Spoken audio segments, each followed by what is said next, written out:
सभी स्मृति ग्रंथों में गीता कलश स्वरूप है, क्योंकि वैदिक तत्वज्ञान ऋषियों के द्वारा न कहलवाकर भगवान ने स्वतः उसे अपने मुख से कहा है। उपनिषदों के गहरे कुओं में से जल बाहर निकालकर गीता के स्वरूप में भगवान श्री कृष्ण ने हमें पिलाया है। गीता भगवान का हृदय है। गीता एक मित्र की मनोव्यथा है। तू और मैं समान थे, उसमें से तू जीवात्मा बन गया। गीता किसी एक देश या संप्रदाय के लिए नहीं है। विश्व की सामाजिक, राजकीय और आध्यात्मिक इन तीनों समस्याओं का उत्तर हमें गीता में मिलता है। गीता को जितनी बार पढ़ेंगे वह ताजी की ताजी ही लगेगी। गीता में मधुरिमा है, पवित्रता है, मनुष्य को ऊपर उठाने की शक्ति है। गीता भवसागर में दीप गृह की तरह है। जिस समय अर्जुन का रथ दो सेनाओं के मध्य में आया था, उसी समय भगवान ने गीता सुनाई थी। गीता कर्म योग समझाती है। गीता कर्म वीरों के लिए मार्गदर्शन है। गीता पढ़ने वाला सिर पर हाथ रख कर नहीं बैठ सकता। गीता बैठे हुए को खड़ा होने, खड़ों को चलने और चलने वालों को दौड़ाने का महत्वपूर्ण कर्म योग समझाती है। सर्वसामान्य मनुष्य के लिए गीता महत्वपूर्ण है, क्योंकि जगत का सृजनहार सद्गुण साकार रूप लेकर आया और उसके द्वारा कही हुई गीता विश्वव्यापक है। गीता में भगवान कहते हैं, सर्वस्य चाहं हृदि सन्निविष्टो मतः स्मृति ज्ञानं पोहनं च वेदैश्च सर्वैरहमेव वेद्यो वेदान्तकृद्वेदविदेव चाहम्। मैं प्रत्येक के हृदय में हूँ, अर्थात सभी मेरे पुत्र हैं। गीता सर्वसामान्य मनुष्य के लिए है। यह आश्वासन देने वाले स्वयं भगवान है।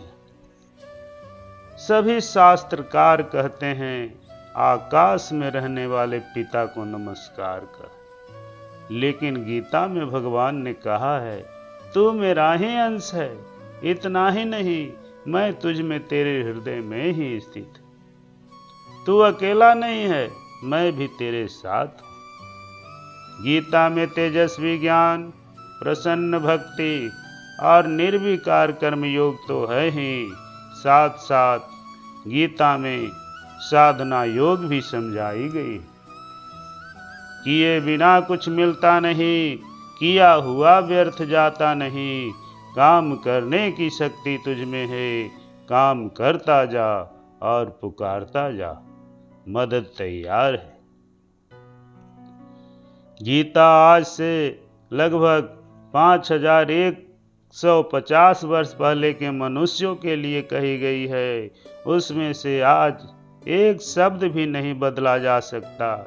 इसमें तौल तौल कर शब्द रखे गए हैं, इसीलिए यह शास्त्र है। शासन कर सके वही शास्त्र है। मानव पर शासन करने की शक्ति गीता में है। यह करो और वह मत करो कहने की हिम्मत गीता में है। गीता पढ़कर मनुष्य दृढ़ बनता है। वह कभी नहीं रोता, लाचार नहीं बनता। चारों तरफ दुख होने पर भी हिम्मत रखे, ऐसा मानव बनाने का काम गीता करती है।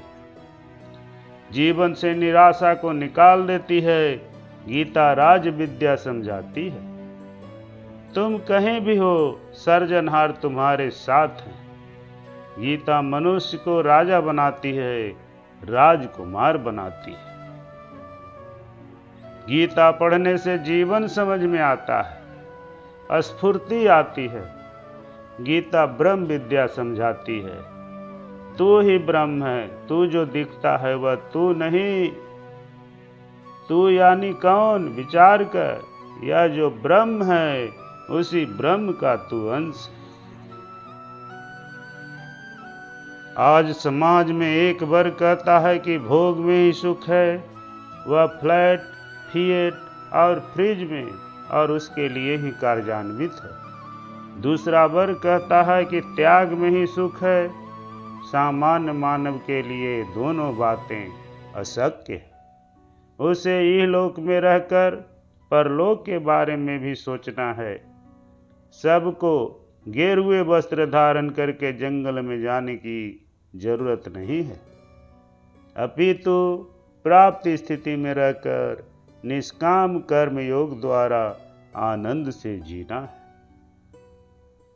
जीवन न भोग के लिए है, न केवल त्याग के लिए। जीवन तो संयम के लिए है। सभी पढ़ने वालों को गीता समझ में नहीं आती। गीता के पास बालक बनकर जाना चाहिए। गीता को समझने से मोह चला जाता है और स्मृति की प्राप्ति होती है। मैं कौन, यह ज्ञान का प्रश्न है। मैं किसका, यह भक्ति का प्रश्न है।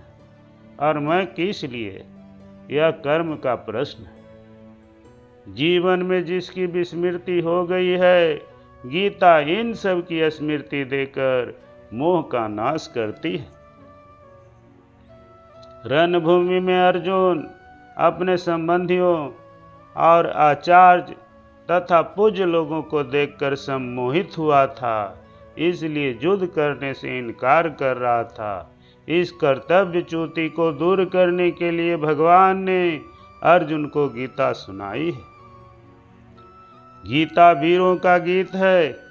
कर्म योगियों को उससे मार्गदर्शन मिलता है, भक्तों को उसमें आश्वासन है, ज्ञानियों की उसमें समाधि है। गीता का हर एक पंक्ति एक मंत्र है। यही गीता का महत्व है। कृष्ण की वाणी में तेज है, ओज है। इनकी वाणी अर्थ गंभीर तथा मर्म भेदक है। यह बहुत मनन एवं चिंतन के बाद निकली है। गीता में सौंदर्य है। माँ भी सुंदर वाणी का उच्चारण करती है, किंतु गीता में सौंदर्य के साथ विचारों की उच्चता एवं हृदय की प्रसन्नता है। गीता का फूल मानव के हाथ में देकर भगवान कृत हुए हैं। भगवान ने उपनिषदों एवं वैदिक काव्यों में से तत्व ज्ञान को झरने के रूप में बहाया है, जिससे सर्वसामान्य मानव उसे समझ सके। इस दृष्टि से गीता सभी वेदों और उपनिषदों का निचोड़ है।